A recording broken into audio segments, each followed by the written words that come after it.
বলুন আজকের বিষয়টা নিয়ে কি বলবেন? আজকে 21শে জুলাই আমাদের শহীদ দিবস। শহীদদের আমরা ভুলছি না, কোনো সময় ভুলিনি, ভুলবও না।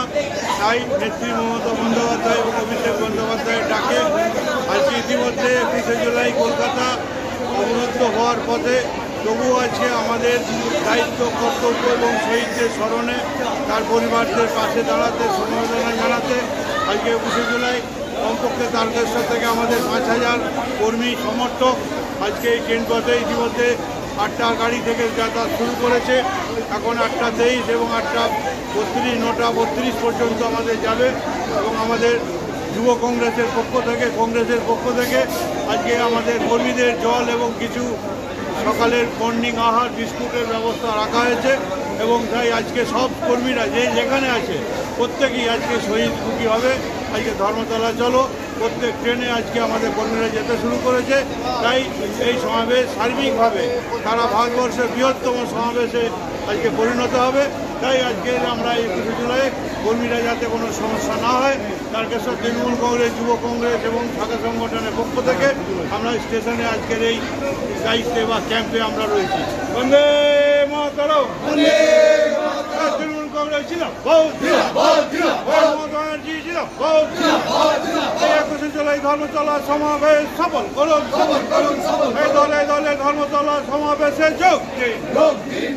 এই বন্দে মাতরম, এই শহীদ তোমাদের ভুলছি না, এই শত শহীদের রক্ত, এই শত শহীদের রক্ত, বন্দে মাতরম। এই বিষয়টা নিয়ে কি বলবেন? 21শে জুলাই তৃণমূল কংগ্রেসের একটা আবেগের দিন, একটা কষ্টের দিন। 1993 সাল, no identity card, no vote. Mamata Bandyopadhyay তখন কংগ্রেসের মেম্বার, যুব কংগ্রেসের। তিনি আন্দোলন করেছিলেন। সারা বাংলার মানুষ বামফ্রন্ট আমলে ভোট কেন্দ্রে যে দেখতো তাদের ভোট হয়ে গেছে। তাই তিনি দাবি করেছিলেন আইডেন্টি কার্ড দিয়ে ভোট হোক। সেদিন জ্যোতি বসু তিনি নির্দেশ দিয়েছিলেন ওই আন্দোলনের ওপর।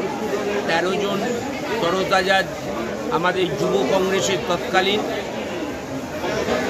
পুলিশের গুলিতে নিহত হয় এবং আমাদের নেতৃত্ব মমতা বন্দ্যোপাধ্যায়কে প্রচণ্ডভাবে মারধর করা হয়। তাই সেই অমর 21শে জুলাই আমরা প্রত্যেকবার এটাকে স্মরণ করি। আজ সেই মহান দিন আমাদের কাছে যেমন পবিত্রের, কষ্টের এবং আবেগের, তাই আমরা এখান থেকে এই ট্রেনেতে সব ধর্মতলার উদ্দেশ্যে যাব। মমতা বন্দ্যোপাধ্যায়, অভিষেক বন্দ্যোপাধ্যায়ের আগামী দিনের বার্তা শোনার জন্য এবং শহীদ তর্পণের জন্য। আর বলছি আজকে কত লোক মোটামুটি আপনার এখান থেকে যাচ্ছে? শ্রাবণী মেলা তো শুরু হয়ে গেছে, বেশিরভাগটা আমাদের বাসে করা হয়েছে।